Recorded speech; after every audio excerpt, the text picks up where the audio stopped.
Have you noticed prices keep rising, but your money never seems to catch up?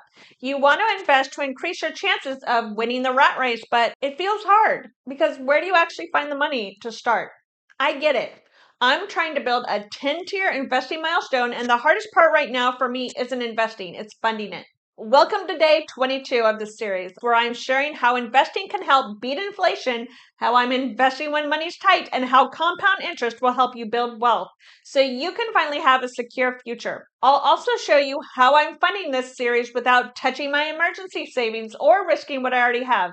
And by the end of this episode, you'll see how you can start investing with just $10 using a repeatable system. In the last episode, I talked about the mindset and actions behind starting this series. Now I'm going to build on that foundation that keep this journey consistent.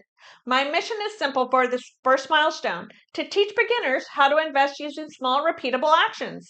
This series isn't about perfection, it's about showing what building wealth really looks like in the real world. So, every week I'm documenting the real decisions and challenges behind this investing journey. But here's the truth. I've been struggling to find extra money to invest, and no matter what, I'm not touching my emergency fund or personal investments. I know a lot of people feel the same way, wanting to invest, wanting to build wealth, but not knowing where to find that extra 20, 50, or $100. So I needed a solution that didn't require sacrificing my financial safety.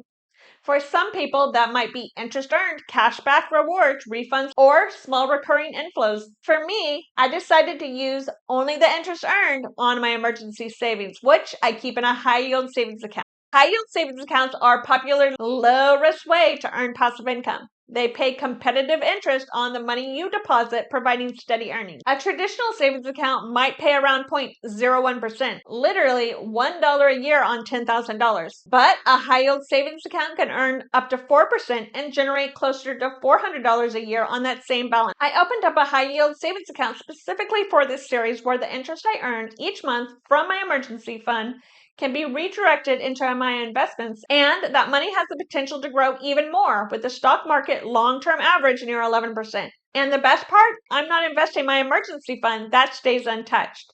But the interest it earns, that becomes the perfect low-stress way for me to fund this challenge and stay consistent. That's why habits matter more than big deposits. It's not about waiting for a paycheck or extra money to show up.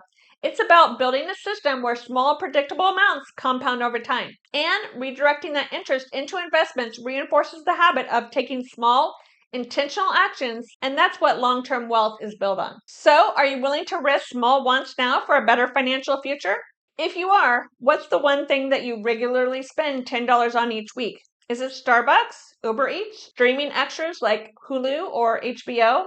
Impulse buys on Amazon or Target? So let me ask you, would you miss that one thing that you gave up to grow your money? If you answered no and are ready to invest, it's time to get out your calendar and schedule which day of the week you want that automatic investment to be taken out of. But if you're still not convinced that $10 a week will grow your money, I created a spreadsheet to show how $10 a week over 5 years will grow. If you invested $10 a week over 5 years, that's $2,600. That extra $1,000 is compound interest, beating up inflation over time and saving you money in the long run. Remember, the goal isn't the amount, it's the habit of investing and being consistent so you can compound your money rather than lose purchasing power. That's how I'll build momentum toward milestone number 1 and eventually milestone number 10.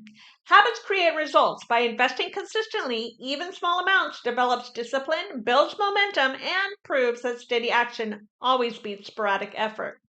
Now that I figured out how to fund this series consistently, and I hope you have too, the real fun starts. A couple of weeks ago, I shared a free 30-day investing challenge for anyone who wanted to get started. But I also decided to take the challenge alongside you. And in the next episode, I'll take you inside my 30-day challenge and the decisions I've made along the way. So stick around and subscribe to see if I succeed in reaching the $1,000 milestone. And if you're just joining, check out Chapter 1, Episode 1 to follow this journey from the start. See you next week.